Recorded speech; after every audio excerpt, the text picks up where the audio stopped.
you do not understand white supremacy, what it is, and how it works, everything else that you do understand will confuse you. In all of these 9 areas of activity: economics, education, entertainment, labor, law, politics, religion, sex, and war. Anywhere on the planet, minute by minute, day by day, all of the time, all of the time, all of the time. Okay, let me say good morning and welcome to the Counter Racist Code Show with Mr. Neely Fuller Jr. I am your co-host, Mr. Bobby. So in today's program, we'll get started here in a minute, but let's get some ground rules together. To get in contact with the show, simply call 516-453-9921 and make sure that you press the number 1 button and you will go to the top of the line. And then you can ask Mr. Fuller your question. If you elect not to do that, you can also do the Gmail. I'll give you the address and the numeral 7, Mr. Bobby, BOBBY, @gmail.com. And at some point, your email will be read, and I will notify you of the date and the time that your Gmail will be read. Please, sir, please, ma'am, when you do call, give the producer your name, ma'am, sir, so that I can properly introduce you and you will be heard worldwide. Okay, with that already on the agenda, let's do this. Usually I don't do this, but let's do this. This is off of the Gmail. And this comes from Liberated Bruh. I guess it's Liberated Brother. But anyway, says this: Mr. Fuller, you talk about how the white male anus has become the new black vagina. 2 female rappers, Cardi B and Megan Thee Stallion. Megan is a female name, but a stallion is a male horse. And then with emphasis being put on the word "the," is basically saying Megan or Meg, the man. Think about that for a moment. Anyway, they put out a very explicit video recently called WAP. The acronym stands for wet. The A stands for a profane name for the buttocks, and the P for the profane name for a woman's vagina. This video has garnered maybe upwards of 100 million views already. The problem is that many black women, including some black men, are making the argument that the sexual behavior that those 2 displayed in that video, with python snakes, no men in the video, and 2 of them engaging in homoeroticism with each other, is okay, since black men have objectified black women in music for decades, going back to the 1940s and 50s. So my question then is it okay for black women to seek revenge against black men or some form of female empowerment through the use of sexual degeneracy in entertainment? Well, the way the code puts it, in answer to that, because I have to answer it according to the code, which means I have to minimize conflict between the victims of racism. I can't say anything that's going to enhance conflict between the victims of racism, the people who are enslaved to the system of white supremacy, the non-white people of the planet. I'm prohibited from doing that by the code. But so I'll answer the question according to the code itself. The white supremacists are going all out to separate the non-white male from the non-white female. That just leaves the non-white male with another male, white or non-white, and leaves the non-white female with a non-white female, white or non-white. And that is to cause sexual confusion, which is covered to a great extent. Of course, it's throughout the entire textbook for victims of racism, but between pages 24 and 36, you can find the 6 basic strategies that the white supremacists are now using to cause maximum confusion among non-white people. And sexual confusion, racial sexual confusion is one of them. Any kind of confusion, because they know that if you can confuse people sexually on a maximum scale and have them just going around just saying, what is sex? What isn't sex? Is everything sex? And that's confusion when you have these kind of questions. How many different types of sexuality do we have? 5, 6? It keeps growing. Where's the limit? Or is there no limit? And, so this is where we are going. And it's going to be much more of it. And anything that will separate the black male from the black female, the white supremacists are all on board with it. And they're doing it, they're giving maximum attention to it. They'll pay huge amounts of money, unlimited amounts. They don't care, because they know that if they confuse people sexually, they can confuse them in everything else, all the other areas of activity: economics, education, entertainment, labor law, politics, religion. They can confuse them, everybody. And they've been doing this in a lot of the churches, and they're going to really ramp that up. They're going to accelerate that, particularly in the Christian church, in religion.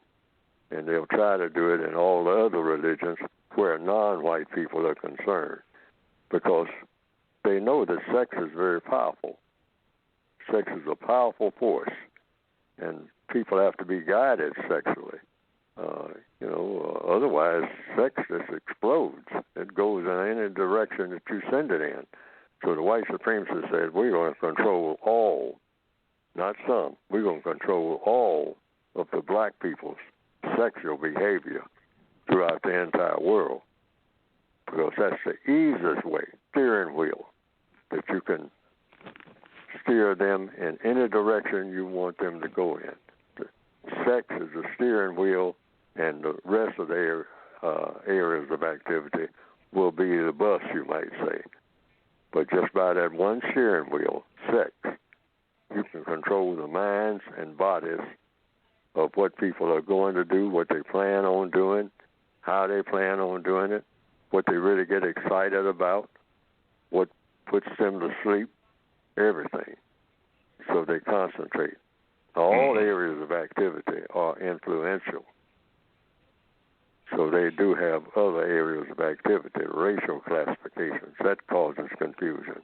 They're ramping that up so that you have that dispersed all over the place, rather than white, non-white, and white supremacists. All righty. All right, there you go. Okay, the chat room is open, so we'd like to thank Pro Design 29 South for being in the chat room. Let's go to Baltimore. Brother Muko is in the house, and Brother Muko, you can be heard worldwide. Good morning. How you doing, Mr. Bobby, Mr. Fuller?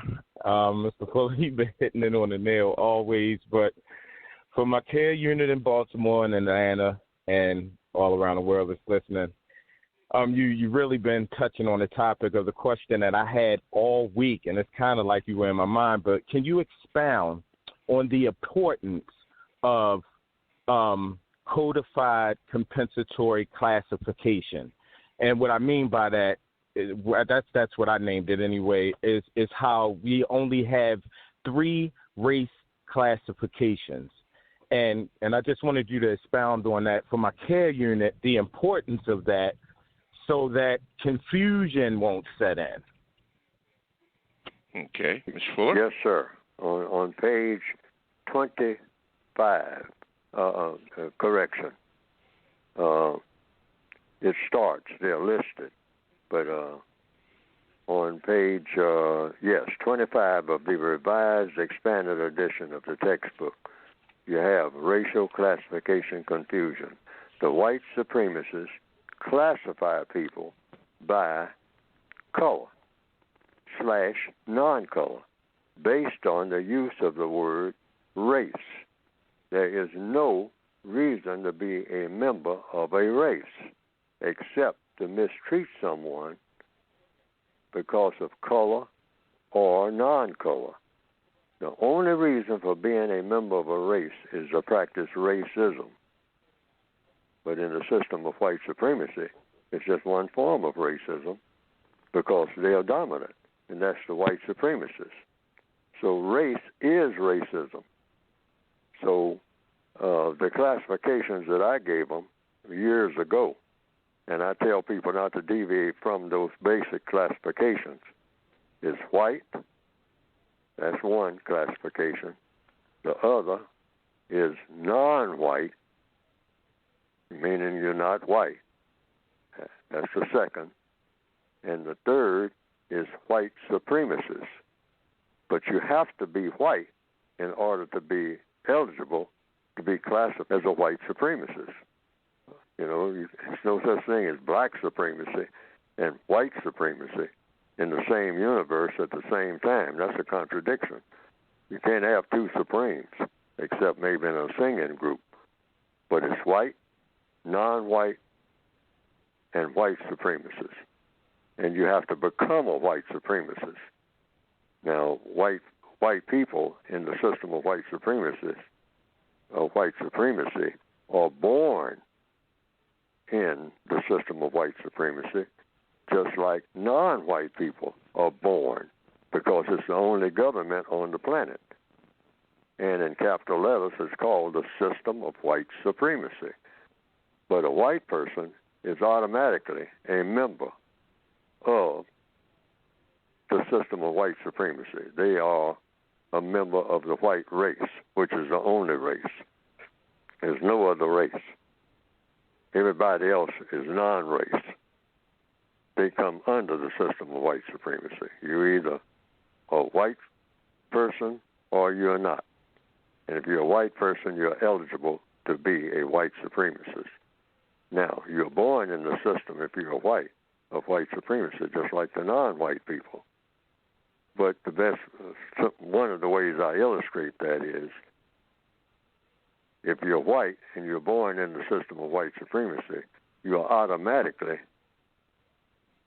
in the system of white supremacy and considered royal. See, if you think of royalty, emperors, kings, queens, so if you're a white person born in the system of white supremacy, you are a member of the royal family. And if you're non-white, you're a non-member. You're a victim of the system of white supremacy, because the system of white supremacy is designed to victimize, dominate, and mistreat people who are classified as non-white. But they're going to be coming up with all kinds of classifications. Now, they've been doing this for years in some areas of the world. I understand that Brazil has a huge number, the place called Brazil, of classifications. They're not recognized as such because there's so many of them. Mm-hmm. But basically, if you're non-white and you're in Rio and you're classified as black up there in those hills, in those shanties and whatnot, then that's the lower class. And even if, years ago, and they're talking about this in this day and time, in what we call the place called India, you had the classifications of untouchables. They didn't say anything about what color they were, but it's mostly people who have the darker skin. All right? So that's classified as non-white, even though just about everybody in India has what a lot of white people refer to as swarthy skin. and they have all kind of skin lighteners and all like that all over the place. That's a huge number of people, but the classifications are basically the same: white, non-white, and white supremacists. And if you're in the category of white supremacists, as a white person, you're in the supreme category. You have to get out of it deliberately because you're born into the royal family. And just like people who are in a royal family, they can reject it. They can say, hey, I don't want to be treated royal. I want to be treated just like everybody else. Well, now, who is everybody else? Well, I want to be treated like black people. And that's a hard sell. And people should keep that in mind. All of this demonstrating Black Lives Matter and all like that. But when you actually come down to the wire and we start talking about white people, black and white together, are going to ask a very simple question. What am I going to get out of Black Lives Matter? Now, almost nobody is talking about that. And we got to talk about it because we can't keep dancing around it. The young black or white people who are out here demonstrating with black people, Black Lives Matter, Black Lives Matter, everybody all unity and whatnot. Oh, yeah, right. But see, at some point, and I'm sure the question has already been raised by anybody who's doing any kind of thinking, all right, what is it that white people can get from black people that they don't already have more than enough of? That's the basic question. And these classifications are really going to become important when it comes to that. Just on that one thing. I just had to add that. Yes, but sir. The basic classifications are white, non-white, white supremacists. Don't deviate from it. Okay. Brother Muko, again, thank you. Well, we definitely don't. Well, thank you, Mr. Fabian. For calling. Okay, yeah, thank you for calling from Baltimore. And you say you have a care unit now in Atlanta? Yes, we got a care unit in Atlanta, one in Philadelphia, one in Delaware. So, it's kind of spreading around. And, we got a VGQ group definitely on Facebook. I want to shout out the members in there that definitely keep it codified. And in Baltimore, Mr. Fuller, we just strive to be more codified. And it's not a brand; it's a way of life. All right. So thank you. Yes, sir. Thanks. And it's not a organization. Absolutely not. The compensatory concept is not an organization. It's just people talking about problem solving. If someone asks, are you an organization? Because the white supremacists know how to handle organizations. They start taking names about how many numbers they have and where their meeting places are and who their leaders are. Well, in the compensatory concept, everybody is a leader of him or herself. That's the way you answer it. Absolutely. Who's your leader? Absolutely. All right. Okay. I say the code. All right. When they ask me that. Right. All right. Thank you, my brother, and don't be a stranger. Okay, let's go to Michelle. You're on with Mr. Fuller, and you can be heard worldwide. Go ahead, Michelle. So my question is, Mr. Fuller, you mentioned that if the confusion is removed from sexuality, or rather, let me restate it, you said it the other way around. If the white supremacist can confuse black people in the area of sexuality, they don't have to worry about any of the other areas. So my question is, if black people were able to remove the confusion from sexuality, would that resolve the problem, you think? Because it affects all the other areas of activity in the system of racism, white supremacy. No, that won't resolve the problem. There are rules or codes for every area of activity, even though all of the areas of activity blend one to the other. Economics is not separated from education. education is not separated from politics. Politics is not separated from labor or law or religion. See, so all of these are just labels that I gave them, the 9 areas of activity, but there's no wall really between any of these areas. They all blend in. But the sexual activity is easier to control people in economics. So economics is what? So you give definitions to words. Economics is the use of time and energy. So if you absorb everybody's time and energy in the area of sex, you are taking away time and energy from a lot of other things, like considering money and how people in general use their time and energy. So the white supremacists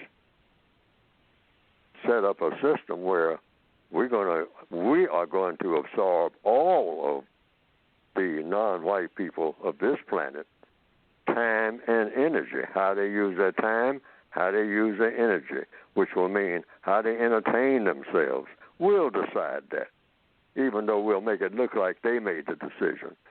Black people are great entertainers, see, but we will steer that entertainment the way we want it to go. And what the themes of the entertainment and what, the comedian that comes out on the stage, we will steer the kind of jokes that we will, if he's a jokester or he or she, we will tell them what will really sell at the box office. But we'll do it in such a way we'll make it look like they are the driving force by just piling the money on them, all right? And it'll usually be something that's very deteriorating, something that's not going to stimulate the mind to do anything of constructive value. Now, they may start off having a black person do something, in the area of activity called entertainment, all right? But it will blend in with something that will be sexual. And then they'll steer that the way they want it to go. And how do you steer it? Just by saying, hey, this is better box office. Now, those jokes you told last night, that seemed to have gone over pretty well. So we're going to ramp it up, all right? Not only that, we're going to triple your salary. So every comedian wants to hear that, all right? And then we'll quadruple it. And we'll double the quadrupling. Boy, you're knocking them dead out there. I mean, hey, pour it on. And we'll get some more script writers for you. I mean, you don't have to write your own stuff. You don't have to, worry your own mind. You've got enough name recognition now. And that's the way they'll go with it. And then they will steer that area of activity, entertainment, and right into the religious field and all that. See, they know what they're doing. They are scientific to the nth degree in ways that black people never even thought of. And I'm talking about ancient black people who were supposed to be so wise, which they weren't, or we wouldn't be in the shape we're in. All righty. Thank you, Michelle, for your question, and don't be a stranger. Okay. I want to thank the chat room is open. KJJNI 3577 is in the house. Transcend is in the house. Thank you, along with Pro Design 29 South. Thank you for being in the chat room. We apologized last week for something happened. It wasn't the fault of us. Something that happened where we weren't able to get anybody in the chat room. But man, we are open for business today. Daryl Reeves just joined. All right, thank you for being in there. Okay, let's do this. Let's go to Everett. Everett, you're on with Mr. Fuller, and you can be heard worldwide. Go ahead. Good morning, Mr. Bobby. Good morning, Mr. Fuller. Good morning, sir. My question is, with Kamala Harris being Joe Biden's running mate for the vice president, should people of color or non-white people get excited, being that, she's the first woman of color that's nominated for the vice president? Or does the code says, should we think like okay, here they go. What they're up to next. Should we take precaution? Always. Here they come. What are they up to next? Every non-white person on the planet should always think like that. Here they come. Yeah, but this looks like a good deal and all that. Yeah, we know all about what something looks like. Okay, or we should by now. Something looks like. But we'll look. But we'll be looking for more treachery. Always look for that, because it's there. The white supremacists have not gone out of business. And the more it looks like they're going out of business, the more nervous you should be. That's code. I mean, it's not until the system of racism is replaced with the system of justice do you let up for one moment thinking, if you're a victim of racism, that things are going to improve. Don't let up, not for one fraction of a second. I don't care what something looks like on the surface. I don't care how pretty it is. They can doll it up and put balloons on it, whatever. No. You should be, hey, it's really getting bad. That's where you should look at it. The greater it looks like it's getting great for black people, the more suspicious you should become. That's it. Now, there are a lot of people who say, well, that's such a quote-unquote negative attitude. No, it isn't. No, it isn't. This thing has dragged on for so many years, and all types of things have been done. And black people, more than anybody on the planet, have been disappointed so many times in so many different ways. Why? Disappointment comes from what? Expectation. Oh, it looks like we're really making a breakthrough. Stop it. Stop it now. Don't even think of any improvement until it's over. All of it. There's no such thing as improvement if you're going to go 3 steps forward and 2 steps back, which is what the code calls frustration waltz. That's what the white supremacists do. They'll push black people 3 steps forward real quick. I mean, they'll dazzle us with that footwork that they got, that mind work that they got, and get us all engrossed. And we're very festive people. We're all out in the streets. It's hallelujah time. I mean, turn and flip time. I mean, we're turning flips all up and down the street. Balloons and whistles and horns. And, we'll reach heaven. I mean, oh, how we have been blessed. We finally got over. Oh, and we'll start writing songs to it and whatnot, and throwing our heads back and just letting out all kind of loud noises and whatnot. And the white supremacists said, we got them again. We got them again. They'll never wake up. They're just as dumb as a brick, every last one of them. So the code, bottom line is, hey, keep your feet on the ground. Say, yeah, it looks good. What else you got? And keep saying that. All right, yes, sir. What else you got? And Brother Everett, you might want to check this out. Her name is Charlotta Bass. In 1952, long before you were born, she was actually the first black woman that was vice presidential candidate for a Vincent Hallinan in 1952 of the Progressive Party. Why don't you check that out? Don't believe what I say, but check it out so that you would know Kamala Harris is not the first. She's actually the second. Just for your FYI. Thank you very much. Don't be a stranger in calling into the show.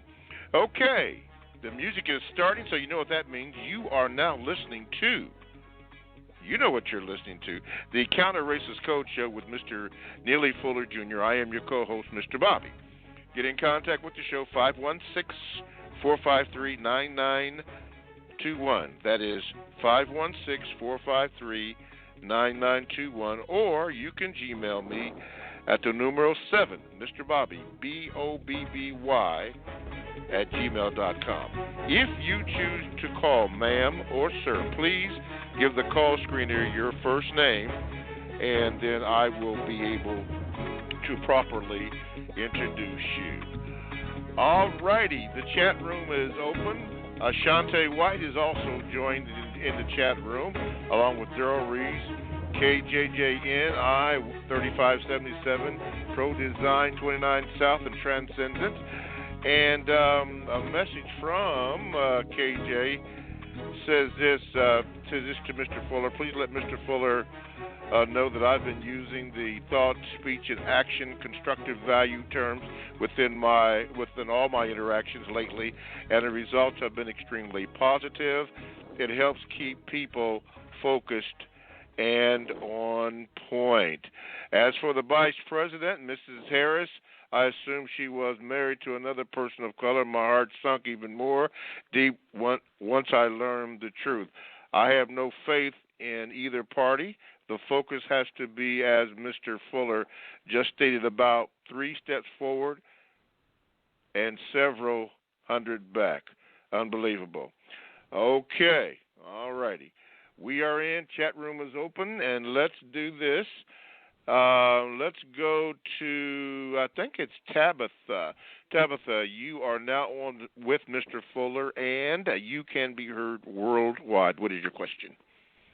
Okay, good morning. I kind of want to piggyback off the election, and I want to know if Mr. Fuller could go into the refined and unrefined white supremacists, because I think we're seeing that. So I was wondering if he can just kind of explain the refined white supremacists and the unrefined white supremacists. I didn't get that question. Something about refined white supremacy, ma'am? Oh, yes, refined white. The refined white supremacists, and so I think we see a refined white supremacist and a unrefined suspected white supremacist. So I was wondering if Mr. Fuller could kind of go into that, explain that. Okay. Mr. Fuller? Refined white supremacy just means that it's so refined, you might say sophisticated, that you can't recognize it as racism. And what I call the raw form, the straightforward form, you burn a cross on somebody's porch or something, or you go around in a station wagon and you got swastikas, which is a symbol of some forms of racism, and you're flying certain types of flags which people associate with racism, and you're using the N-word, and you got that all over your vehicle and whatnot, big signs saying, to black people, go back to Africa, whatnot. That's right in your face. That's unrefined racism. They're not trying to refine it. They're not trying to hide it. They're putting it right up front, right in your face, which is something I prefer, really, personally. And it has a better effect on keeping me focused, all right? But the refined racist is the backslapping, the hugging, the handshaking, the kissing. Everybody's happy. We're all together. Let's have another beer and another sort of cocaine, all right? And, we have overcome. Now, when the refined racists, and sometimes they work in teams, they'll just like you're planning a play. They'll say, okay, now the racists will get together. They'll say, all right, now Gloria, this is where you come in. Now you will come in. You'll be using all kinds of language that black people get upset about and all like that. All right.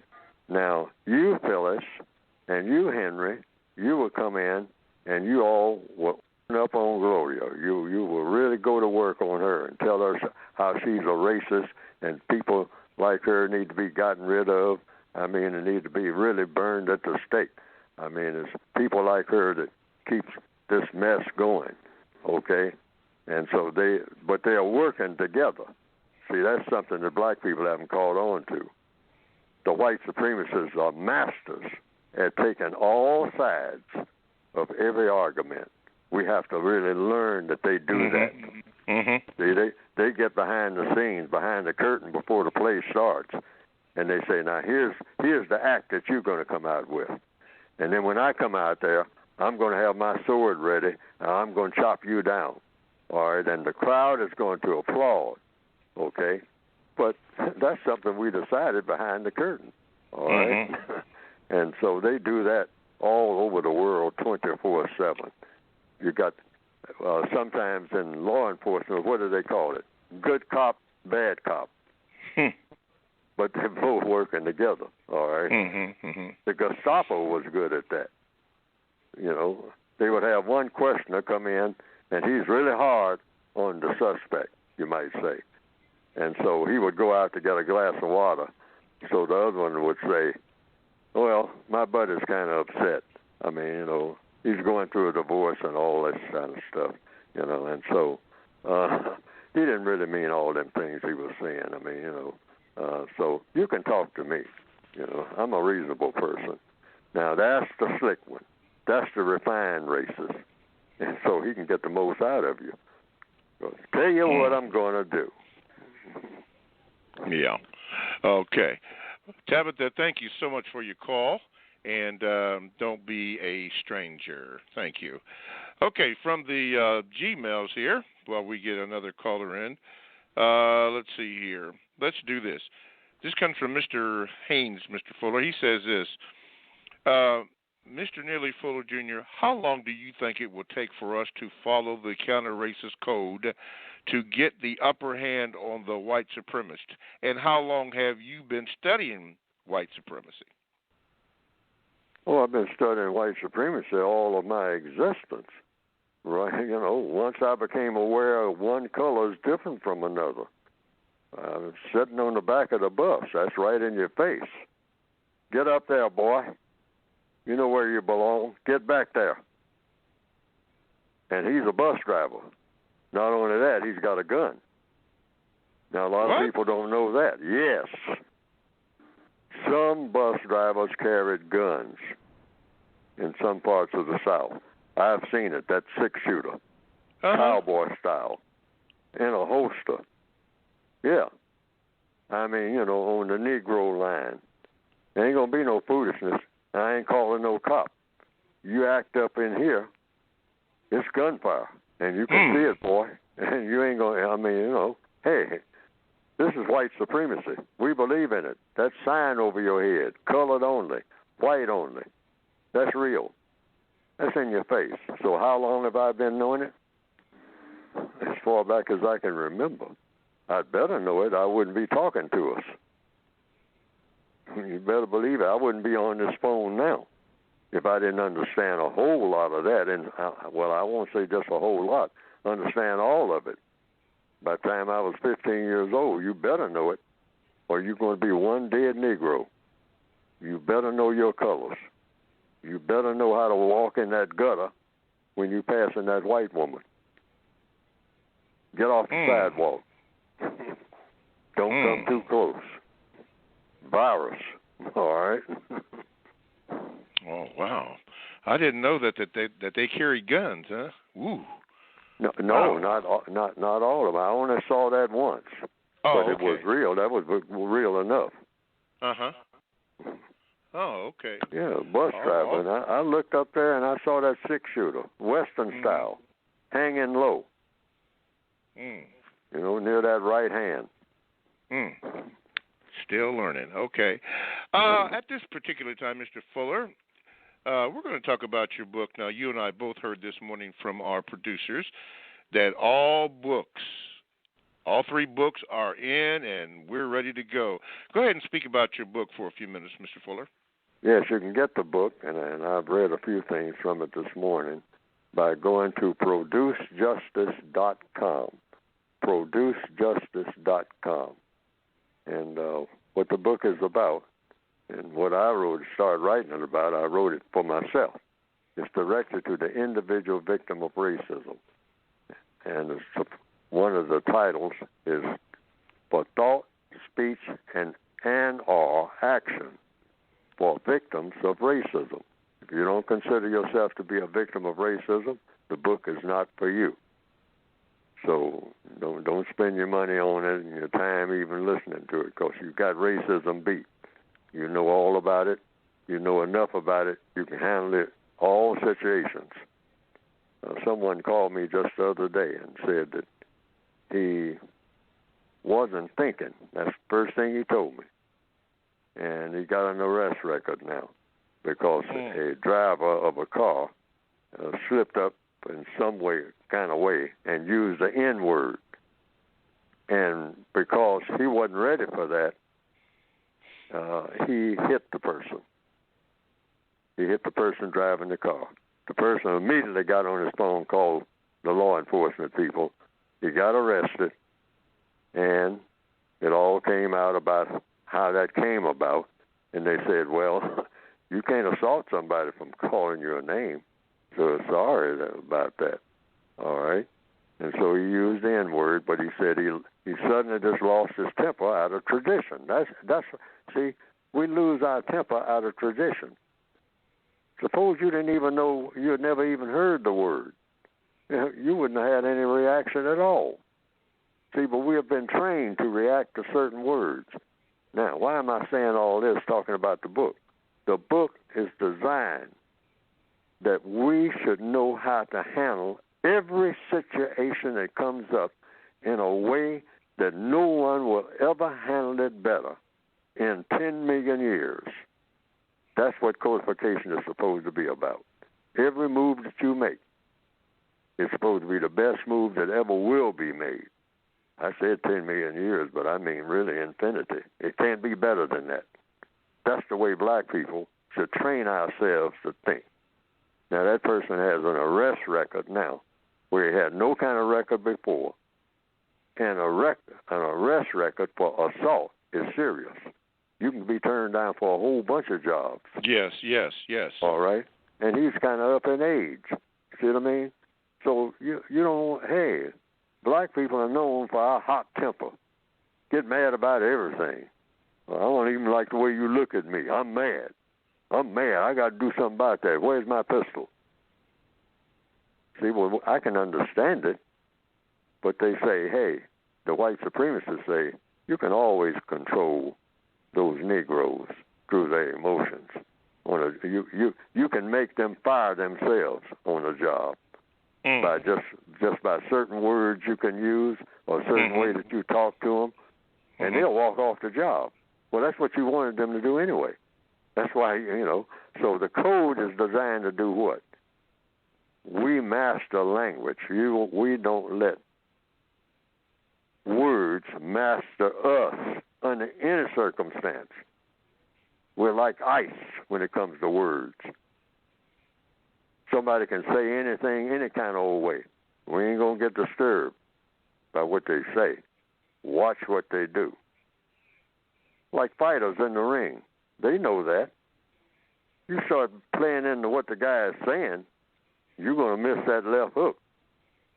See, he's talking that stuff to you when he's got you in a clinch. All right? You let that, and you start swinging wild. That's exactly what he wanted you to do.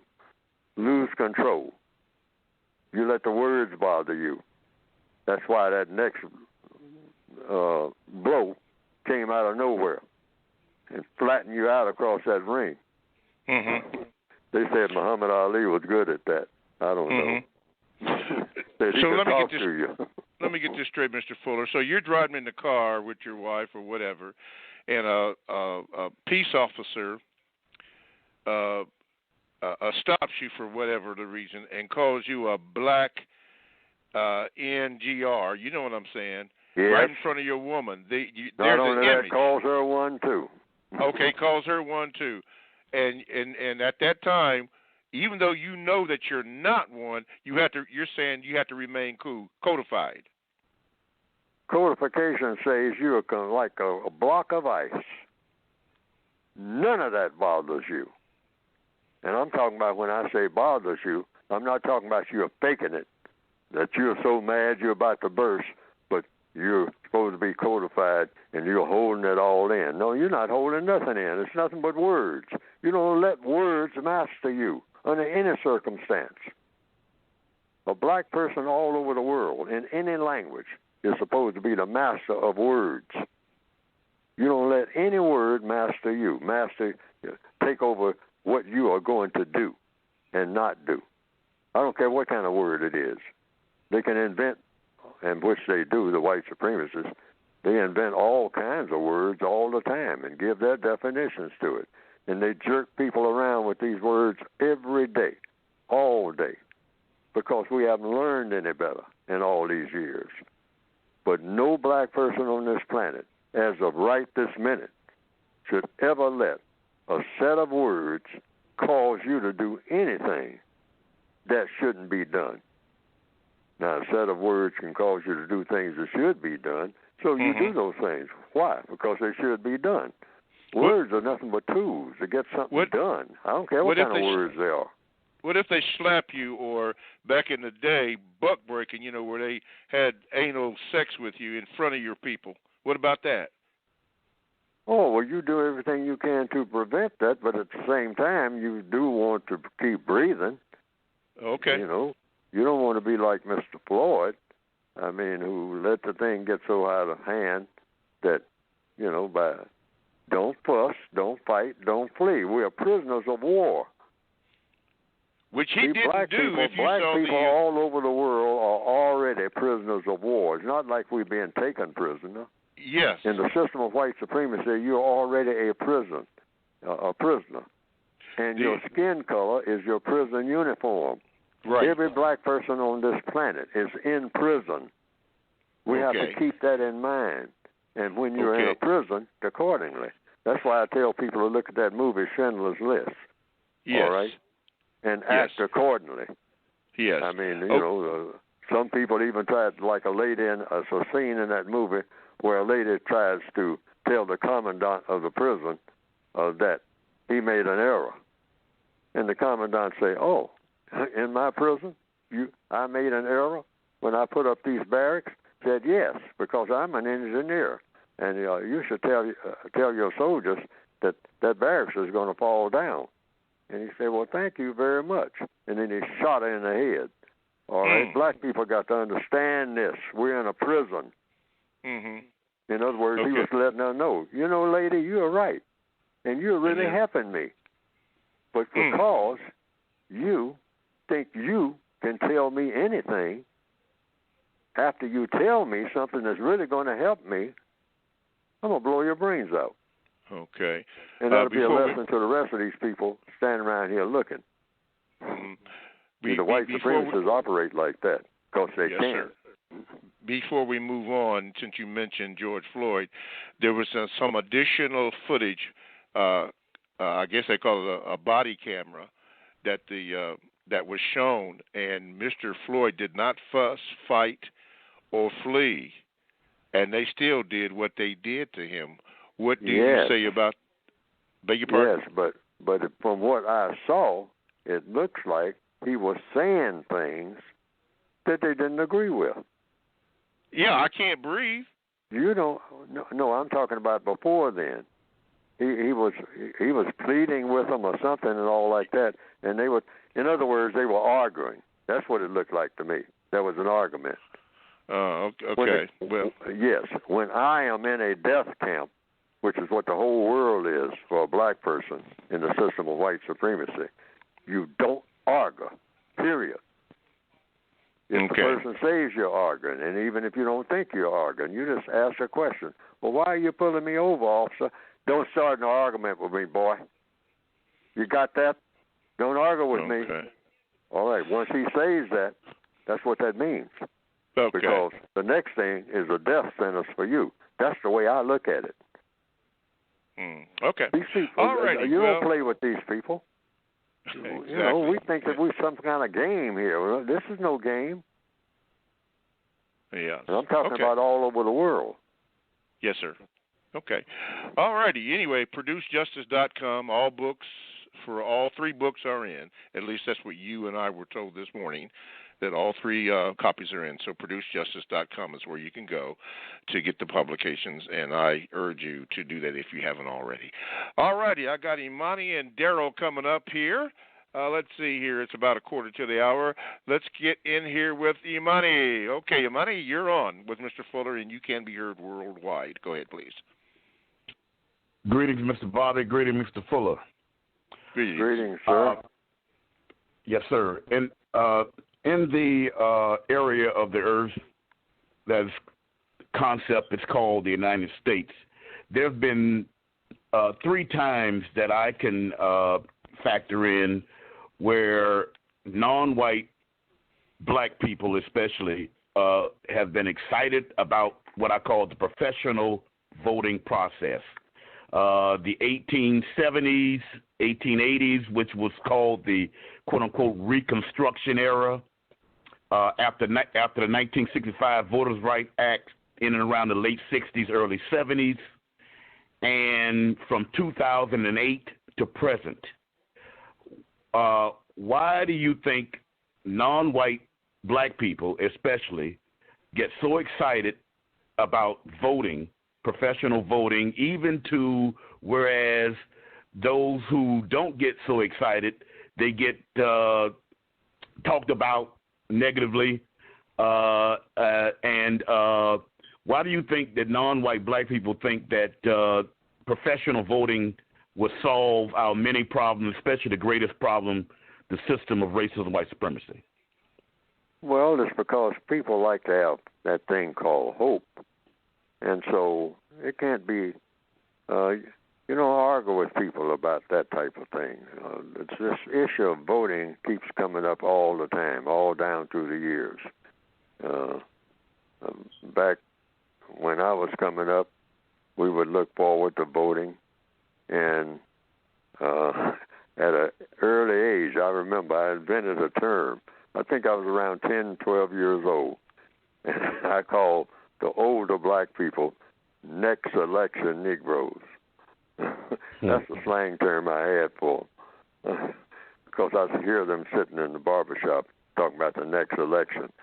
And it came to me, we just had an election yesterday. And they already talking about the next election. Now, because there was so little hope, I can understand it, but I just got tired of hearing it. I mean, right from the beginning, I kind of laughed at the whole thing, and then I shook my head. I'm talking about 12 and 13 years old. I say, these are nothing but barbershop next election Negroes, meaning they just came from the polls, and they voted their person in. And I looked at that, and they talking about the next election, meaning they have no faith in the elections they just had. None. Why? Because everything always stayed the same, that's why. And they knew it. But they talk about the next election anyway. Maybe we might get something, a few more crumbs, but we ain't going to get enough to matter. So already we talk about the next election, even though the election was yesterday. But we're talking about the next one. Because we're going to be talking about getting that guy out of office if we just put in office, because he didn't do nothing. But the one before him didn't do nothing, and the one before him didn't do nothing, and the one before him didn't do nothing. So we just keep going through the ritual of do-nothing elections, and that's what we're going to get next time. So it's just good barbershop talk. We won this election. Now get ready for the next one, because we ain't going to get nothing out of that one that we just won. That was the basic philosophy, all right? And so I came up with that term, next election Negroes, all right? But I don't use that term anymore. I don't put labels on people. That's against the code, okay? So people have asked me, do I vote? Yes, but I keep in mind, and I say this here according to the code. Remember Michael Corleone on that target range with Pete Clemenza in the movie The Godfather 1, when Pete Clemenza was going to show Michael how to shoot a revolver, all right? And so they were talking about the general situation that they were in. And so Michael asked Pete, this gang war that we got coming up, this war, all right, between us and the other members of the mob, we had just fallen out about, Solazzo and the rest of them. So how bad is it going to be? And Pete said, pretty damn bad. We got to go through this about every 10 to 15 years. Been 10 years since the last one. So in answer to the question, the way black people should look at every election is the same way that Pete Clemenza in Godfather, because in the system of white supremacy, that's a gangster operation. How bad is it going to be, Pete? Pretty damn bad. That's the way we should answer about every election, regardless of who wins and regardless of how many benefits we get. We should have that attitude toward every election. It's going to be pretty damn bad, regardless of who gets in. It's going to be pretty damn bad for us. All right? I mean, there ain't no way to dress it up. It's going to be pretty bad. I mean, it ain't going to never look good. Ever. Until what? Until it's all over. That's it. All righty. Imani, thank you so much for your call again. Don't be a stranger. Okay, if I can get you out of there. Okay, thank you, sir. Daryl, I'm going to get to you probably as we get ready to go to the next hour or so. I think I might put you up first. Let me get a little VGQ in here from Justice Soldier. This is VGQ, Mr. Fuller. Justice Soldier says, a few weeks ago there was a question regarding religion and white supremacy, and here is a relevant VGQ. In The Psychopath Racial Personality by psychologist Dr. Bobby Wright, the following is stated, quote, in their relationship with the black race, Europeans, that is whites, are psychopaths. He is unable to experience guilt, is completely selfish and callous, and has a total disregard for the rights of others. Psychopaths simply ignore the concept of right and wrong. Because of their lack of ethic or moral development, there is no conflict between the white religion and racial oppression. End of quote. Thank you, Justice Soldier. Thank you for sharing that from that quotation there. Mr. Fuller, as we round out this first hour, we got about 2.5 minutes. Based on what you've heard the people talk about today and bring up, and then we have this election coming up. What are your thoughts, about that, about what's coming on? Same old damn thing. Yes, what Pete Clemenza said in Godfather 1. That's an excellent lesson that black people should adhere to, in my opinion. That's codified. And about every election we've ever had. Now, black people can say, oh, we've made a lot of progress and all like that. Fine, yes, that's true. But that's not the way we should measure it. We should measure it 99.5 won't do. That's the way black people should look at it, rather than Jubilee time every 2 or 3 months or every 2 or 3 years or whatever. I mean, it's Jubilee time. No Jubilee times. Until what? Until we got a finished product. You're talking, people will say, you're talking about all of this is, we no longer have any grievances, or you no longer have this race problem, whatnot. That's exactly what I mean. No longer any race problem. Nothing short of that. If you still got a race problem after an election, it's like you haven't done nothing. That's the way we should look at it. If you still have a race problem, no matter who is elected or how much, quote, unquote, progress is made, it's like you haven't done nothing. That's the way we should look at it. Yes, sir. Now, a lot of people will say, oh, no, that's not, cut us some slack. I mean, no. Why? Because it's dragged on too long. This should have been over with, really, before it got started. Yes. All right, not to say anything about measuring yard lines, how much yardage you can get, like playing football. Yardage don't count. End zone counts. That's it. All righty. Well, the music has started, so for those who are familiar with the program, you know that concludes the first hour, but it commences the second hour of the Counter-Racist, the Counter-Racist Code Show with Mr. Neely Fuller Jr. I am your co-host, Mr. Bobby. So that is the end of the first hour, and here we go into the second hour of the Counter-Racist Code Show with Mr. Neely Fuller Jr. And if you would like to get in contact with the show, please, ma'am, please, sir, do so by calling 516-453-9921, or you can Gmail me at the numero 7, Mr. Bobby, BOBBY, at gmail.com. Chat room is now open. We have several people in the chat room, and occasionally I will read a chat if I have time to read that. But when you call the number, call the show, please, ma'am, please, sir, be sure to press the number 1 button if you have a question or comment, actually, and you will go to the top of the line, and then you will be next read, provided that Mr. Fuller is not answering the question, which he usually is, so you'll have to wait there. But please, ma'am, please, sir, do that, and you'll be all right. Okay, starting the second hour, let's see here. Let me go to Darnell from Phoenix, where he said it is very, very, very hot, and then Johnny. Okay, Darnell, do your thing, brother. You can be heard worldwide. Go ahead, please. Good morning, Mr. Bobby. Good morning, Mr. Phoenix. Good morning, hot, sir. It's been hot. My question this morning is in regards to being codified, Mr. Fuller. Would you say that education in all of the areas of people activity will be the most important first step for non-black people, and particularly black people, in becoming codified? And if so, why?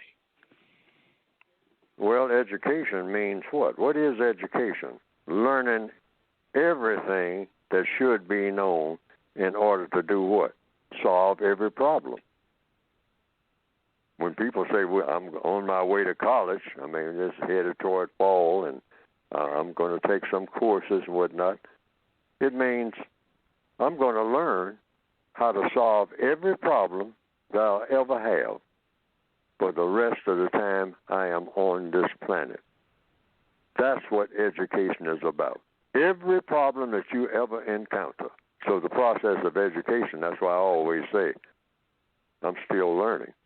There's no such thing as finishing school. Well, I finished school. I finished this. What do you mean finish school? The universe is the school. You're in the universe. That's why they call some buildings and where people go to learn things universities, because you're in the universe. And you learn everything. The purpose for everything that people learn is to look at a problem and say, I can solve that. I can take care of that. That's a piece of cake. I can handle that. And they say, well, what about this next thing that's coming up? I can handle that too. There ain't nothing I can't handle. So when it gets to a place where it ain't nothing you can't handle, now you're educated. You're not educated until that happens. That's the codified way of looking. See, black people have to have a new way of looking at old things. That's why we haven't been successful up to now, because we got old ways of looking at old things, and actually we have parades glorifying all the stuff that we've been doing when we should be doing just the opposite, not glorifying any of it, because it hasn't solved any of our problems. Yes, sir. Yeah. And so education blends into all the other areas of activity, entertainment, labor, law. In other words, education is for what? Problem solving. That's all education is supposed to be for, not to go around and put a degree up on a wall and say, I am now educated. I'm an educated black person. Show me some respect. We got to get out of that. The white supremacists laugh at that. They say we keep learning. We are going to we are going out into the universe, not stuck on Black Lives Matter Plaza. That's for you all. We are going into outer space. We're going to find out where every star is, every planet is, and we're going to if we get to a planet where they got different types of animals and whatnot, we're going to put names on all of them, all right? And we're going to take over the entire universe. That's the way the white supremacists think. That's how they get where they have gotten. Think big, real big. Think big. All righty. Darnell from Phoenix, where it's hot. I heard a hot Atlanta, now hot Phoenix. Thank you for your call, my brother, and do not be a stranger. Please, don't do that. Thank you. You are welcome. All righty, let's go down here to Big Johnny from Northern Virginia. I hear there's a lot of money up in Northern Virginia, and it is pretty. Big Johnny, you're on with Mr. Fuller. Go ahead with your question, please, sir. Good morning, y'all. First of all, I just want to say thank you guys for this program. It's very informative and just a lot of good information you guys are spreading. I really appreciate it. I wanted to ask you guys, ask Mr. Neely Fuller Jr., as you were just speaking, how education ties into all the other areas of activity. You coined a term in the entertainment section, the term edutainment, and me growing up and writing songs and doing stuff like that, I'm really starting to pay attention to the messages in the songs that are really popular. And me being who I am, I can't help but enjoy them because they sound good. But I'm starting to learn that it's not constructive. I wanted to ask you, not only now or if ever, if there were any artists or any music that or producers that you listened to that helped you think constructively, or just any artist that you thought, man, this artist is really saying something that people need to hear and can help bring justice and white supremacy. Thank you. Okay, you're welcome. Mr. Fuller? Time to time, it depends on the state of mind that I'm in. See, a person's mind is a complicated thing, and we should think about that, our own minds. What motivates us to do certain things? Now, since you're talking about music, the code book says there are two types of sound, just two, not 3 or 4 or 5, just two types of sound in the entire universe that we're aware of. It might be a third one or a fourth one or whatnot, but here on this planet called Earth, there's just two types of sound that goes into the ear of a person, because that's where you get sound from. You get, the ear picks it up. The ears are made to pick up sound. So if there's two types of sound, and this is strictly my opinion, and it's in the textbook for victims of racism that you can get by going to producejustice.com. Now, what are these two types of sound? Music and noise. Just two. Music and noise. They're both types of sound. Now, what's the difference between music and noise according to the compensatory code? So, by code, I'm talking about that's what we're supposed to be making. We're supposed to codify everything. Mm-hmm. What's the difference between music and noise? It's whatever you are motivated to do when you hear it. You meaning whom? Whomever is listening. Noise is if you are inspired to do something non-constructive. That's noise. Music inspires you to do something constructive. I'm going to say that again. Music inspires you to do something that is constructive, that has a constructive effect, something that's going to improve something that's going to solve a problem in the best possible manner. That's what music does. Noise is any type of sound, like music is, that inspires you to do something that's non-constructive. So that varies from person to person and from time to time. You can be listening, I'll give you an example, to a sound, and you'll say, turn that off. Turn that noise off. But that might be your favorite record. But right now, your favorite record is what? It's noise. 2 hours ago, it was music. Because when you were listening to it, you were inspired to do something of constructive value. You know, you were kind of lethargic, you might say. You felt kind of lazy and whatnot. But when you put that sound on, you're inspired. You say, now I got to get in there and clean that bathtub. And clean, you know, I've been putting it off. But when you put that on, somehow you got energized. I mean, that was a reaction. You weren't even looking for that reaction, but you happen to have it on. So the code says if you're doing something constructive, whatever you're listening to, if it inspires you to do something constructive, that's music. Okay. But if you're inspired to go out and shoot up the neighborhood, you must have been listening to something while you were snorting something, all right? That caused you to go out there and shoot up the neighborhood, because what were you listening to? Now, that's noise. Yes. All right? So you don't chop music up. I talked to somebody earlier this morning on this, because they said that they're musicians and whatnot. And I said, stop talking about jazz and opera and hip-hop. I said, in codification, you don't think of it like that. You think of it as sound, S-O-U-N-D.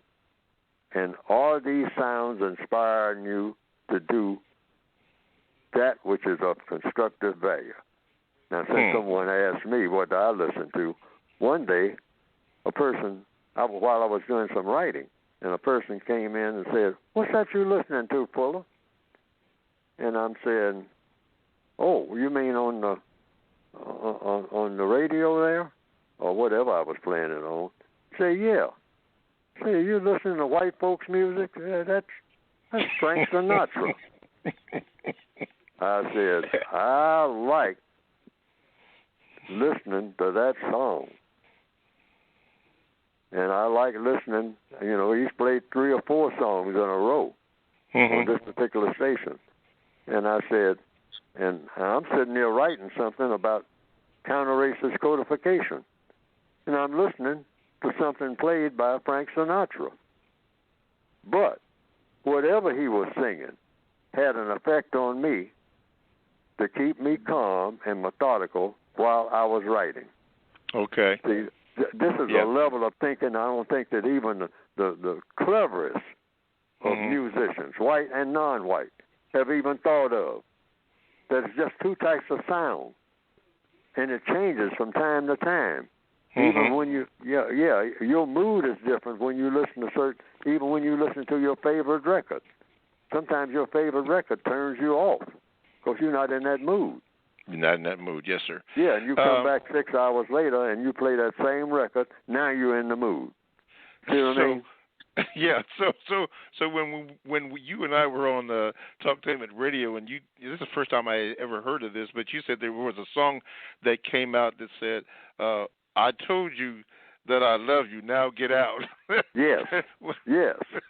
Okay. Now that makes you think. That's a lesson in that. Yeah. Songs have lessons. Songs is nothing but, some sound background. Like rap people understand that because basically that's poetry. Okay, that's what they call that. Poetry. Different types of poetry. I don't say that. I have problems even pronouncing the word poetry. Poetry. You sound like you're talking about chickens. Okay, I was raised on a farm. All right, so yes, sir. Yeah, but okay. So there you have it. But remember, there's 2 types of sound in the universe: music and noise. And any type, if it's the sound of a waterfall, and you think of inventing something, that's music that you heard. That's what caused you to come up with this invention, because it was a waterfall. You say, I was listening to music. They say, well, what music were you listening to, fella, when you came up with this new invention? You said it was the sound of a waterfall. Okay. All righty. Thank you, Johnny. And don't be a stranger. segue me into this question, Mr. Fuller, from Poet, since you mentioned poetry. Poet Azim. He said this: Dear Mr. Fuller, recently I purchased your book from ProduceJustice.com. Happy to have it. In the entertainment section, you say, according to the code, nothing is funny due to our terrible circumstance. My question is, Mr. Fuller, can't humor be used as a tool to produce justice? A talent such as Dave Chappelle seems to be gifted at constructively creating humor toward that goal. Also, isn't humor a necessary healer and sometimes motivator for people in our condition? Thank you, and may God bless you, Azim. That's why I'm saying we have to be real careful of words, and don't put words in a certain box where it doesn't fit, or may not fit, or may fit. But don't put anything in there. I mean, words are nothing but tools. Now, that word humor, we put it in a box. Oh, that's humorous. But maybe, and maybe not, and maybe both. Humorous, non-humorous, and maybe it's humorous and something else, and something else, and something else. See, words are nothing but tools. We get thrown off by the words. That's why I have a word guide, a compensatory word guide. Now, what do we mean by humor? You might say something and somebody says, that's humorous, but it's also what? Educational. So does that come under education in the 9 areas of activity? Or does it come under entertainment?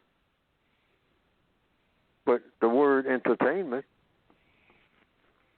and the word education are two different words, but at the same time, under certain circumstances, they can be the same thing. Something educational can be entertaining, and something entertaining can be educational. And so if what's entertaining is educational and what's educational is entertaining, then which word do you choose? Any one that you want. Depends on what you want to do. Mm-hmm. And see, words are nothing but tools, every word. Tools to do what? Whatever it is you're trying to do. Okay. That's all. That's all. Okay, let's do this here. And I'm going to mess your name up, not on purpose, but I'm going to see if I got it correctly. Let's go to Saeed from Dallas. That's spelled Sajjaad. Hopefully, give me the correct pronunciation, how you pronounce that. Wait a minute, let me get you up here. Well, we're buffering here because I got you up here. Come on. Here we go. How do you pronounce your first name? Sajjaad. Oh, Sajjaad. Okay, Sajjaad. Yes, sir. Go ahead. From Dallas, Texas. I got people in there. Go ahead, Sajjaad. Okay, first I want to say morning to you, Mr. Bobby, and morning to Mr. Fuller. And I do have your book, and I really appreciate you for writing that book because it helped me a lot. But I have a question about work, and I know you have a segment in the book about labor. But my question is, why is it that black people that get the supervisors or the manager position always go out and attack the black people and let the white people run amok?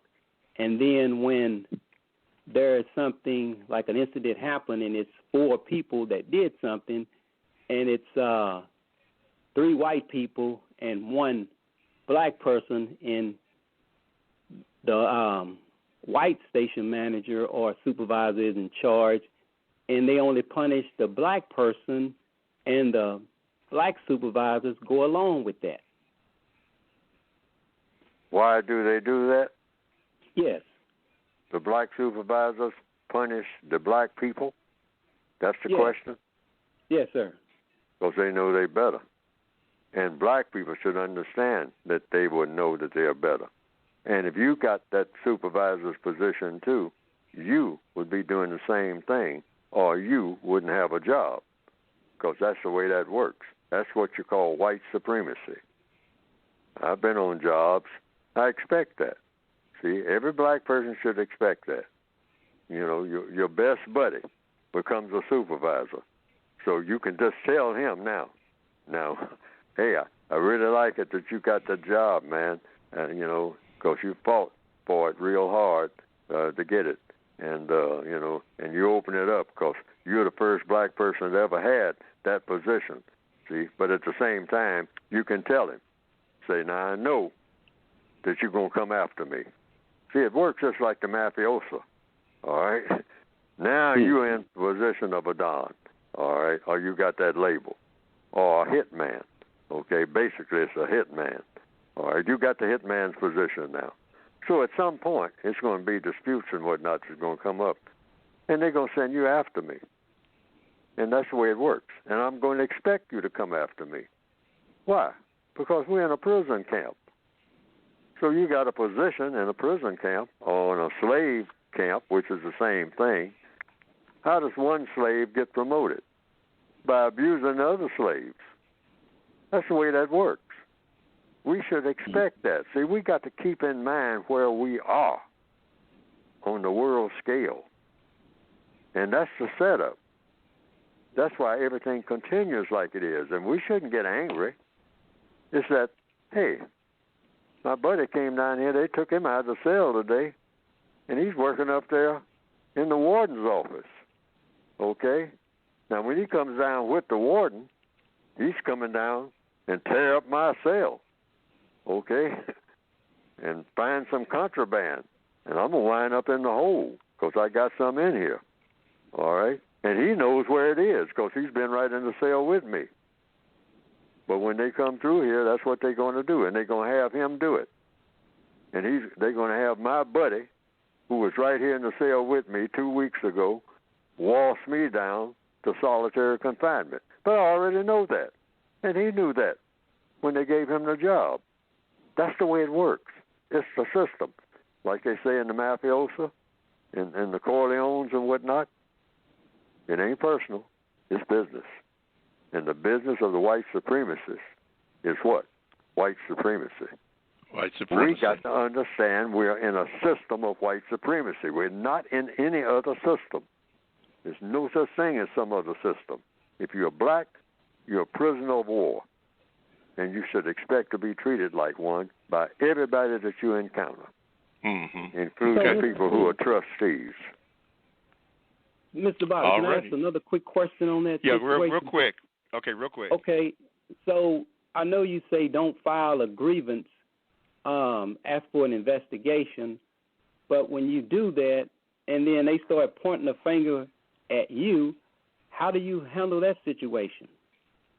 Well, I was in a situation. I give this illustration, and the director of the building, who was white, he was asking us any questions, and when it got to the questions, I said, I would just like to know, say, first of all, well, he gave us a chance to speak. I put it, he didn't ask any questions. So I'd say, first of all, I'd like to say that since I was a union representative at that time, a spokesperson for a union, I said, I'd like to say that we never have a grievance. See, that's a word that they put in people's mouths. We got to watch words. I mean, words are very important. I'm saying, I don't mean some words. We got to watch all words. Yes. That's why I put out this word guide. You never say that you have a grievance on a job. Never. That's talking to people like you're some type of, like they want you to talk, like some type of child. Say, okay, it's grievance time. Now that we've taken care of the real business, now the rest of you children now can come in and voice your grievance. See? Okay. Yes. Think about that word, grievance.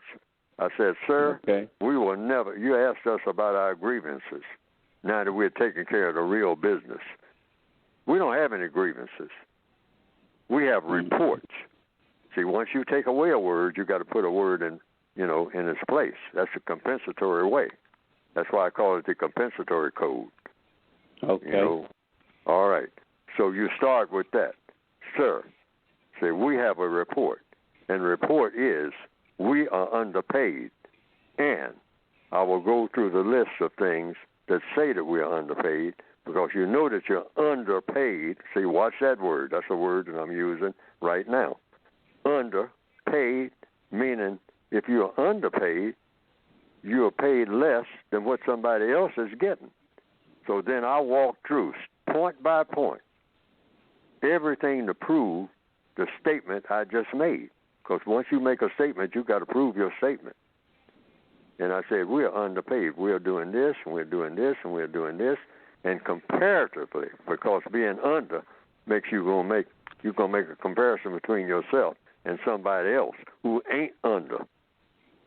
See, that's why I say when you write something, you better tailor every word, not some words, right to what you are talking about, so it's ironclad. Codification is about when you say something, you say it in a way that it will never be said better by anybody, ever, that will ever be born. And that takes some thinking. Okay, so that's how you do it. Get your word, get all your ducks in a row so that you walk in there, you say, hey, they ain't going to have no argument against what I'm saying at all. I ain't nervous about saying nothing because everything is codified. That's why I say black people have to codify every word that we say in every occasion and codify everything that we do so that we get what? The best possible result. Black people have to be known as people who get the best possible result out of every move that they make. That's what I'm thinking. Thank My you, brother from Mr. Dallas. Bobby. Yes, sir. And thank you, Neely Fuller. I appreciate you answering that for me. Okay.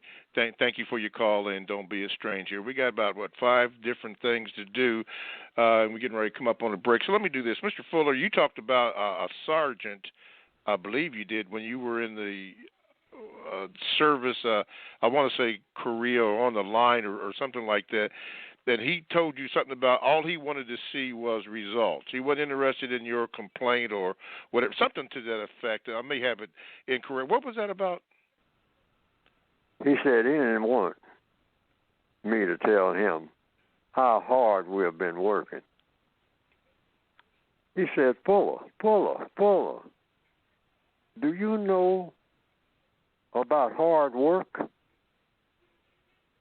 He says, as we speak right now, we're in this supply shed, and you're sitting behind a desk. He said, just walk to that window, which I did. He said, you see that guy out there in that rice paddy? We were in Japan. Okay. He's up to his waist in mud and whatnot, all around him.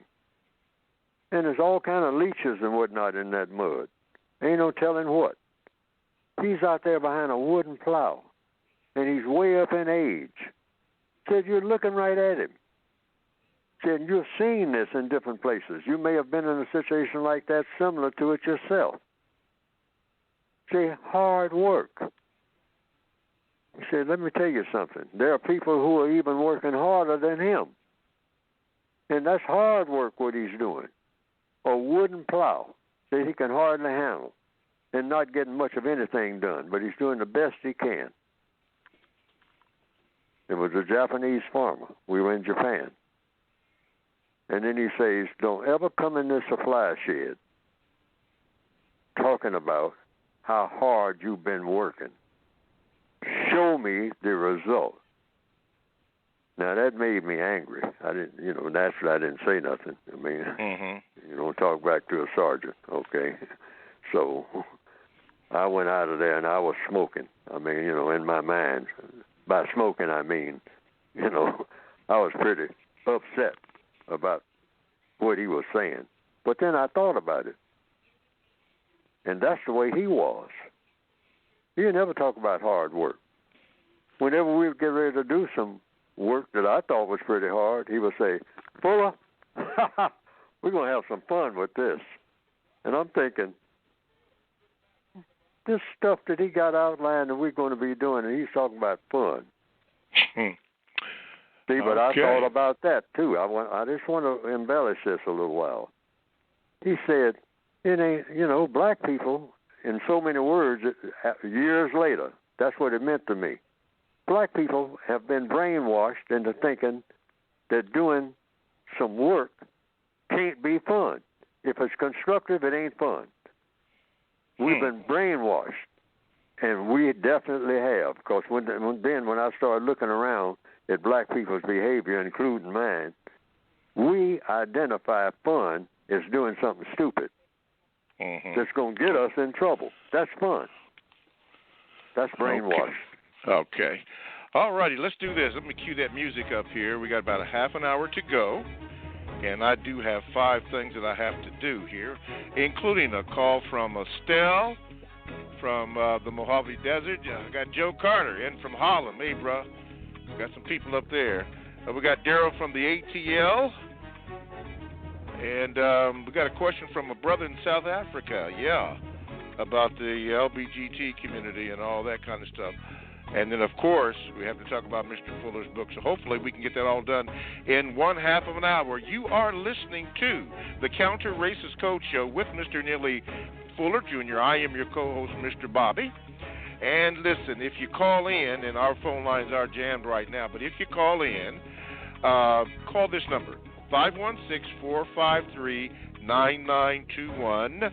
When you do, ma'am, when you do, sir, you will be asked to give your first name.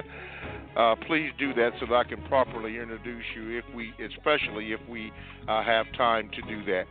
The chat room is now open, and I have some people on there, and occasionally I will read a few.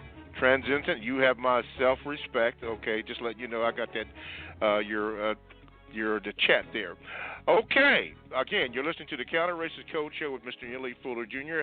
Let's go to Estelle in the Mojave Desert. Okay, wait a minute. Let me see if I can get you up here. Man, oh, there we go. Okay, how you doing there, Estelle? Fine. How are you doing? And good morning to you, and good morning to Mr. Fuller. Good morning. Good morning. What's your question, ma'am? My question, I'm trying to phrase it correctly.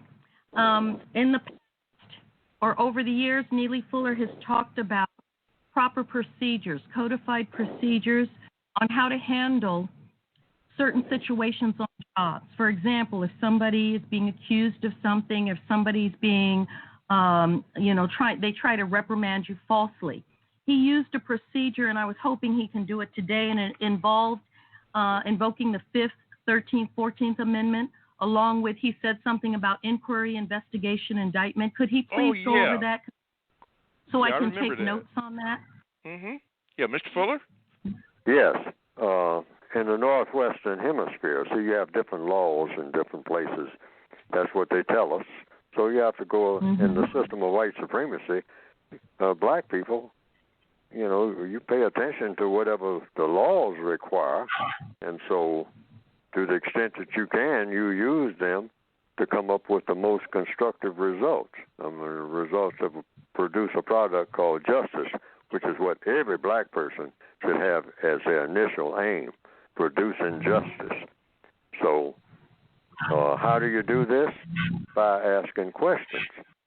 And if you're accused of something, or you are handling any type of thing like a job situation or something like that, stay in the question lane for the most part. And don't do a lot of writing. But there are 3 things that you never do, or that you do. Let me see. You mentioned them. There is... you said inquiry or investigation? Inquiry, right. Inquiry, investigation, indictment. And then indictment? Call it the three I's. Right. Okay. It's the 3 I's. Inquiry means you raise questions. Stay in the question lane. Stay away from statements. And definitely never on any job situation, you're a teacher or you work in an office somewhere or in the corporate world or something like that, or you're working in a factory where these things are most likely to come up, a factory-type situation. So you never accuse anybody of doing anything. That's number 1. You never make the indictment. Accusing is an indictment, meaning you did something wrong. Never say that. Okay. You make an inquiry. Stay in the inquiry lane as best you possibly can. Meaning, you ask someone to look into it, which means the second I, which is investigation. But you never make an indictment. Indictment means you accuse somebody of doing something that they shouldn't be doing. Don't do that. Don't do that on a job. Okay. That's an uphill fight, okay? But you make an inquiry, meaning you just very briefly and put it in writing, say, I'd like to inquire as to the events, if there were events, and put a date down, always date whatever you do, that something happened, without going into any details, said, I would like to look into it to see if there's a violation of the 5th and 14th Amendment. These are your best amendments, in my opinion, among the best, two very key ones of the United States Constitution. And you bring this up.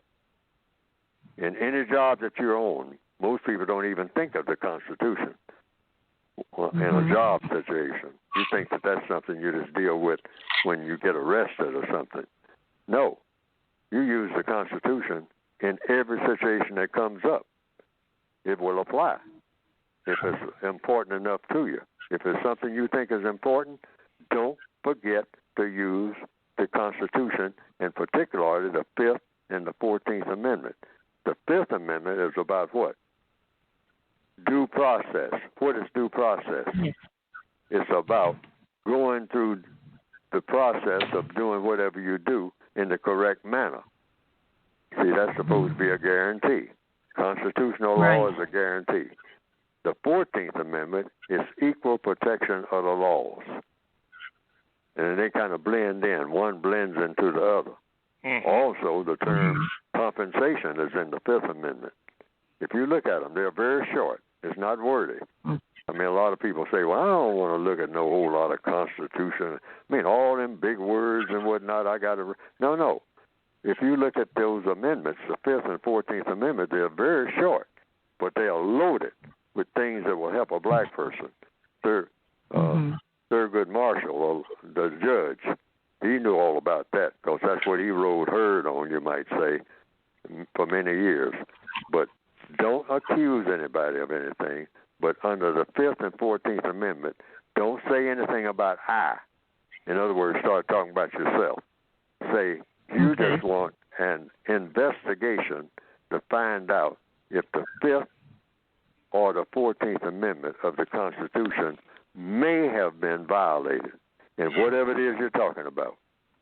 And you just call for an investigation. And you want your reply in writing. All right? So you wrote something. And don't write anything else until they, whomever they are, respond to your letter in writing. None of this phone call business. See, things get lost in translation when somebody responds to something that you wrote, and they do it with a phone call or a text or whatever, or something that's not official. Maybe a text will work, but definitely not a phone call or calling you in for a meeting. Now, watch that. See, things where nothing is written down, it's like it didn't happen. Keep that in mind. Okay. Inquiry, investigation, and what was that last one? Indictment. But you never do the indictment. See, we don't do the indictment. No, a person will ask you, well, are you accusing Miss Hatfield of doing such and such? See, that's bait. They get you to rise to that bait. Yeah, she's a mess, and she did this, and she did that. No, don't rise to that. You say, no, I'm not accusing Miss Hatfield of doing anything. I just want an investigation as to whether or not the 5th and or the 14th Amendment to the Constitution was violated by whomever did it. Okay. And I'm just calling for an investigation.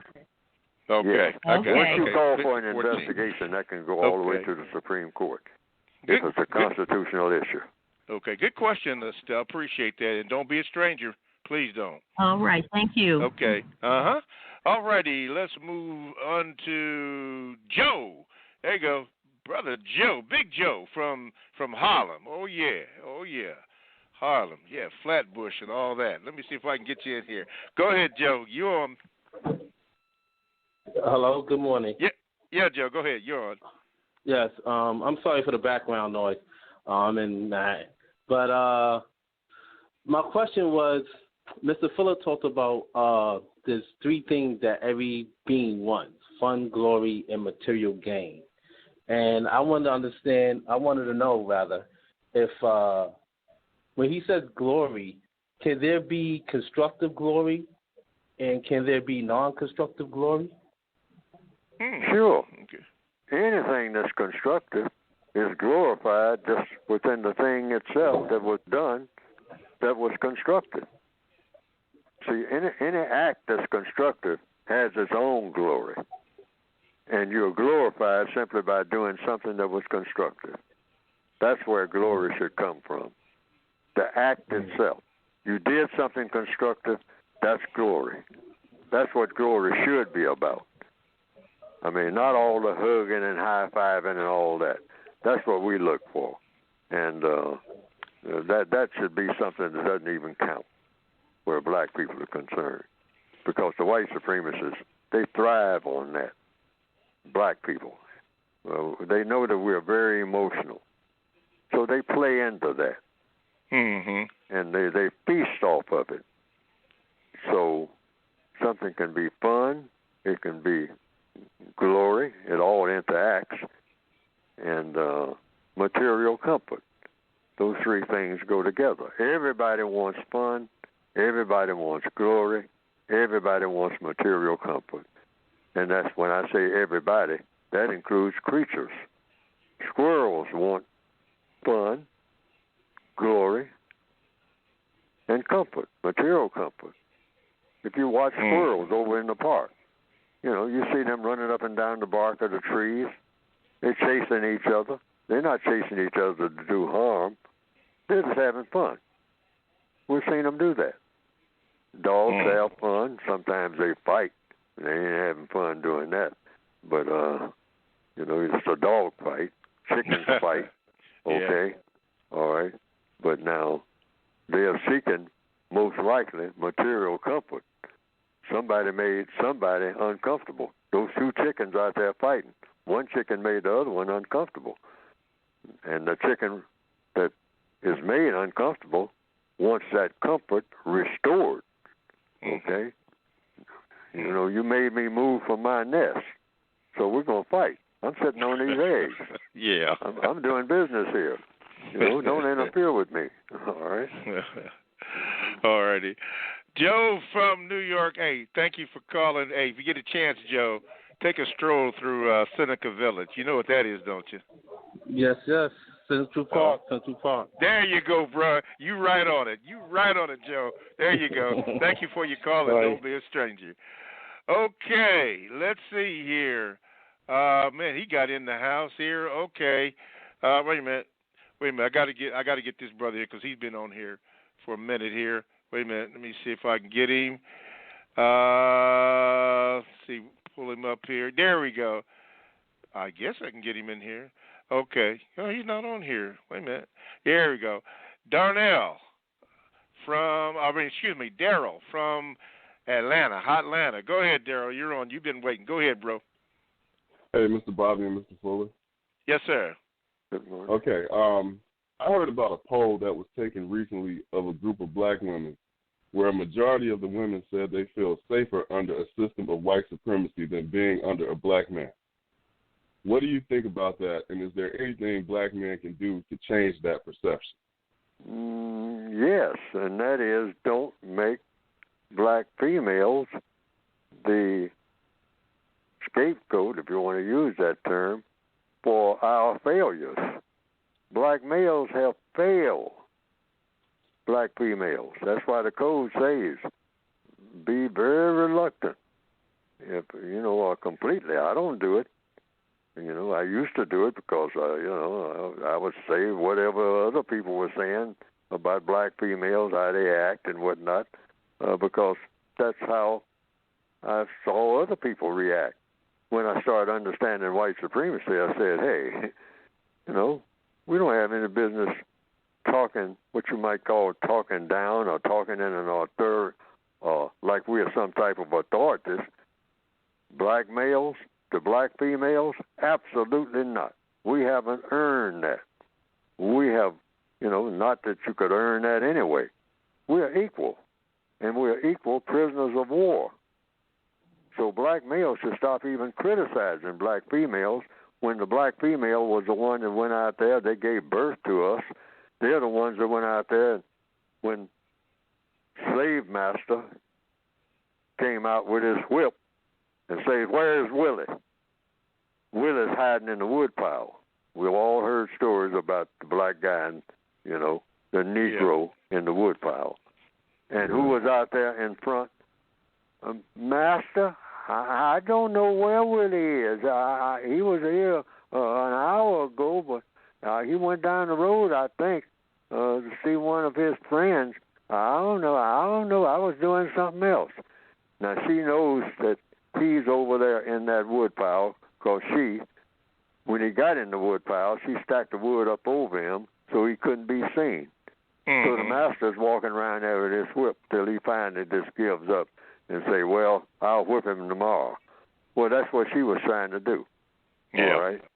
See, black females, we have been hiding behind their skirts as far back as we can remember. She is the one that went and got that apartment. She is the one that you laying up there with. And like some black females have said, like one have said, and I've agreed with her, it's never supposed to be an eviction notice on that dresser, and you got what's supposed to be a man in your bed. Yeah. She said those two things are never supposed to go together. Never have an eviction notice on your dresser and what's supposed to be a man laying up there asleep in that bed next to you. Either he's supposed to be out of that bed and that eviction notice is still there, or he's in that bed and the eviction notice is gone because he's supposed to be out of that bed getting that eviction notice off of that dresser. Yeah. That's what he's supposed to be doing, not laying up there asleep after drinking beer all night and then crawl back in the bed with an eviction notice on the dresser. See, what is the point that I'm making? Black females, the so-called Aunt Jemimas and everybody. What's that other character in Gone with the Wind? Prissy. I don't care what type of black female she is. They have been the greatest protectors. They have spoken up for us when we wouldn't speak up for ourselves because we know better. So black males have never been men in the system of white supremacy, and they never will be. I'm not a man. I got a lot of age on me, but I never grew into manhood. Why? Because you cannot be a man and be subject to the system of white supremacy in the same universe at the same time. That's code. That's impossible. It cannot be done. You have to, in order to be a man, you have to be not subject to the system of white supremacy. And then you can talk as an equal to black females, really. Because who decides who's equal to whom in the system of white supremacy? The white supremacists. The white supremacists. So black males should get out of it. I mean, trying to tell black females about anything, we ain't qualified to do it. We have to just sit down and talk it over as equals because we are equal prisoners of war. Don't be a stranger, Daryl. Don't be a stranger. And thank you for your call. Trying to get through this quickly. So let's go to Joshua. Joshua in D.C. Do your thing, Josh. You got a few minutes. You got a couple of minutes. Go ahead. Good morning, Mr. Bobby. Good morning, Mr. Fuller. Thank you. Good morning, sir. Mr. Fuller, good morning again. My question was that does your textbook speak on when you should formally start to teach offspring. And the relevancy of my question is that I'm classified as black. My mom raised me on your textbook. And currently I'm at Washington Hospital Center expecting my offspring with a woman classified as black that's legally married. Thank you. Okay, thank you for your call. I will say what the code says. The code says what? What do you tell young people if you're an older person? Tell young people the same thing you tell old people. The truth about anything that they ask.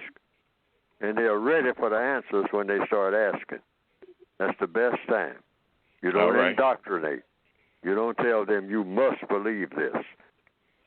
You just talk to them like you talk to anybody else when you're talking about an issue, and let them think it through. That's the codified manner. Yes, sir. You talk to young people the same way you talk to old people. You just tell them the truth. Okay. And when people ask you about it, you say, hey, I talk to my offspring the same way I talk to my supervisor, or the same way I talk to everybody. I mean, you know, we're talking about an issue. Just find out all the facts and give it to them, straight dose. Tell the truth. That's the real world. That's it. Yeah. That's it. Okay. Joshua from D.C., thank you very much, dear. Let me see here.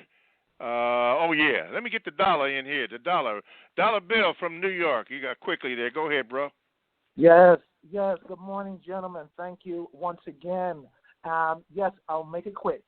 Okay. Since we're having these DNC and RNCs and all of this, I would like to ask Mr. Fuller one question in regard to this, and then the rest will be about his book.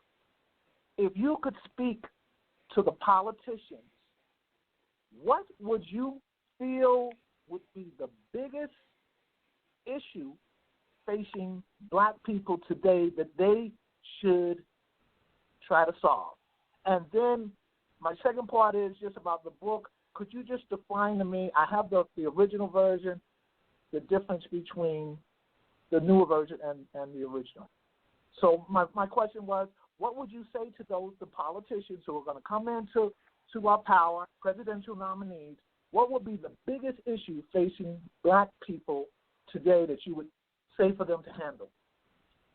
The system of white supremacy.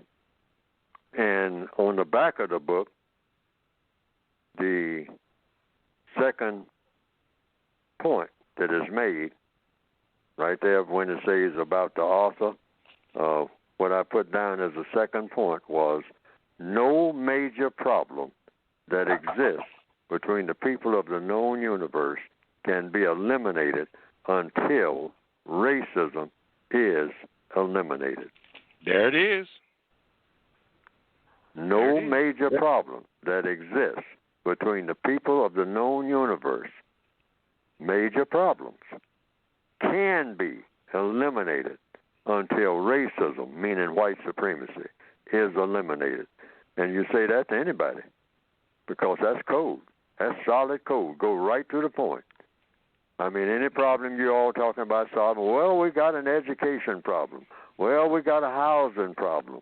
Well, we got a water treatment problem. Well, we got this problem. You're not going to solve any of those problems without solving the problem of racism. Period. Okay. So and what was that work second is question? cut out for us, and we can do this by codifying everything. That's what I would do, and I would start by handing them a copy of the code. Okay, good. All right, thank you, my brother. Thank you, my brother. The book, Mr. Book. Okay. And what's that other question? Something about the book. About the book. How is the newer version different than the older? Oh, it's just more. The newer version is an expanded. That's why I call it revised and expanded. But there's no basic difference. The newer version, the 2016 version, just has more in it. But it also includes most of what's in the 1984 edition. It's just updated. It's just more pages. It's more pages. There's more material, more things said, and a lot of the same things said in a different way. Because sometimes you can say something, you know. That's why we use that expression sometimes, in other words. Yeah. We say the same thing we said before, but we say, but in other words. Yeah. But you said the same thing. You just said it differently. Okay. Thank you, Dollar Bill. Don't be a stranger. You know the thing. Don't be a stranger to the program. Okay, see if we can get him in here right quick. Gregory from West Palm Beach. See if I can get you up here quickly. Go ahead. You're on. Hey, how you doing? My question for Mr. Fuller is, I would like to talk about, like he says, we should be courteous, and obviously, logically, we should be courteous. But I'm saying, like, all throughout our past, haven't we always been, like, ultra courteous to white people? So I was wondering how he thinks that might change perspective. Oh, well, I mean, well, it's not so much for the person that you are being courteous to. That's for you. It's a form of discipline. Like going into the military, they have a thing called courtesies. It's a certain way you conduct yourself. See, we need that type of code where the people all over the world say, well, there's one thing you can say about black people, that to the best of their ability, under every circumstance, they're the most courteous people you ever want to be around. I mean, they'll kill you with courtesy. I mean, you know, they're going to be courteous. But at the same time, they're going to tell you the truth, too. All right? And they're going to expect you to want to be truthful because they are very intolerant of someone who ain't about the truth. Okay? But they'll let you know that even in a courteous way. But black people, it doesn't cost you nothing to be courteous, even when people are not being discourteous to you. It says that in the code. You can't hurt me by nothing that you say unless you telling a lie, and that's not nothing to do with courtesy. The best antidote to a lie is what? The truth. The truth. Okay. So when somebody says something that ain't true, you just say something that is true. That takes care of that. Fuller, you had the best show out today, period, honestly. Thank you. Thank you, sir. Thank you for your call, and don't be a stranger. We try to get all the calls in.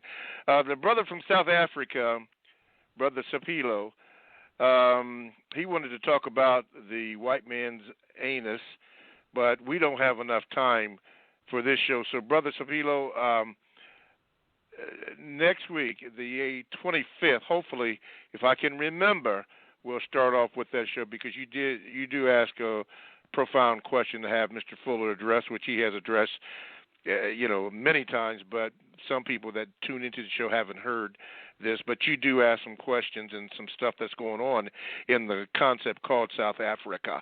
So Lord willing, we'll try to remember that. Mr. Fuller, in the minute that we have before we go off the air, Brother Bill, Dollar Bill from New York, mentioned a little bit about it, but he talked a little bit about your book. In 1 minute or so, sir, just give a little brief thing about your book, where we can get it and all that good information. Go to producejustice.com. Any questions you have at all about anything dealing with Neely Fuller and his writings and his sayings, go to producejustice.com, and the books are there. We've had a little problem with distribution recently, but that's been taken care of. Yes. Within the next 2 or 3 days, if you start ordering now, it might take 2 or 3 days delay from usual when the books go out. Right. It won't be much more than that, because we did have some problems with the virus and the other dislocations. But go to producejustice.com. And that's where the books are, and that's where any other information, and I intend to get more at that website as time goes on, if I can get around to it. But producejustice.com. Okay. Thank you very much, Mr. Fuller. Thank you, callers, for all the calls. You were absolutely marvelous. We will try to do better next week here on the Counter Racist Code Show with Mr. Neely Fuller, Jr., and I am your co-host, Mr. Bobby. Thank you again, callers. Thank you, Mr. Fuller. Thank you, producers. We'll see you next week. We'll always try to do better. Thank you.